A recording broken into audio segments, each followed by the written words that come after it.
நடிகை வரலட்சுமி அவங்க ஃப்ரெண்ட்ஸ் கூட வெளியே போயிருக்காங்க. அந்த சமயம் சில பசங்க இடிச்சிருக்காங்க.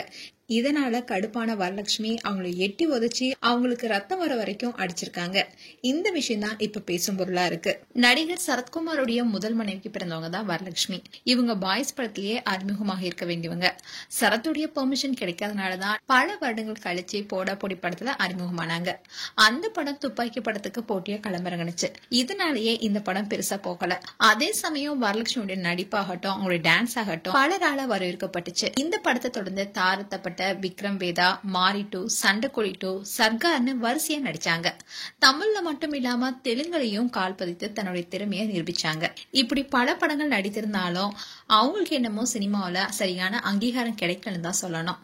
வரலட்சுமி முதல்ல நடிகர் விஷால காதலித்ததாகவும், ஆனா விஷாலுக்கும் சரத்குமாருக்கும் நடிகர் சங்க பிரச்சனை வந்ததுனால அந்த காதல பிரேக்கப் செஞ்சிட்டாங்கன்னு ஒரு தகவலும் இருக்கு.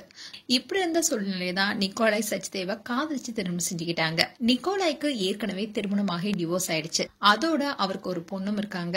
இப்படி இருந்த நிலையில தான் வரலட்சுமி அவரை திருமணம் செஞ்சுக்கிட்டாங்க. அதே மாதிரி வரலட்சுமியோட கணவரும் இப்போ அவங்களுக்கு ரொம்பவே சப்போர்ட்டிங்கா இருக்காரு. இந்நிலையில தான் சரத்குமார் வரலட்சுமி குறித்து ஒரு இன்டர்வியூல பேசியிருக்காரு.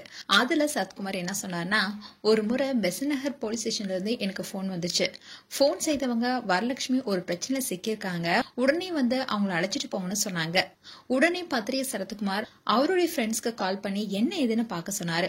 அவங்களும் அங்க போய் பார்த்துட்டு சரத்குமாருக்கு போன் பண்ணி ஒன்னும் இல்ல, வரலட்சுமி ஃப்ரெண்ட்ஸோட போயிட்டு இருக்கும் போது சில பசங்க அடிச்சிருக்காங்க. உடனே கடுப்பான வரலட்சுமி எட்டி உதச்சி அவங்கள ரத்த கலரி ஆக்கிட்டாங்க. அதை பார்த்த மக்கள்லாம் இப்படியே போட்டு அடிக்கிறதுன்னு சொன்னாங்களாம். அதே மாதிரி மாலுக்கு போயிருக்கும் போது வரலட்சுமியுடைய பாக்கெட்ல இருந்து செல்போனை எடுத்துட்டாங்க ஒருத்தர்.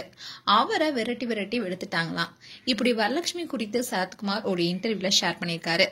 இந்த விஷயம் தான் இப்ப பேசும் பொருளா இருக்கு. அவ்வளவு ஒரு தைரியமான பொண்ணு வரலட்சுமி. இதை பார்த்த ஃபேன்ஸ் எல்லாரும் வரலட்சுமி இவ்வளவு தைரியமானவங்களா, அவங்களுக்கு ஏற்பட்ட ஒரு பிரச்சனையை அவங்களே எதிர்கொள்றாங்களேன்னு பாராட்டிட்டு வந்தாலும் சில நெகட்டிவ் கமெண்ட்ஸும் கொடுத்துட்டு வராங்க. மேலும் வரலட்சுமி குறித்து உங்களுடைய கருத்துக்களை கமெண்ட் செக்ஷன் சொல்லுங்க. இது போன்ற வீடியோஸை பார்க்க நியூஸ் தமிழ் கிளிட்ஸ் சப்ஸ்கிரைப் பண்ணுங்க. மறக்காம நோட்டிபிகேஷன் பட்டனை கிளிக் பண்ணுங்க.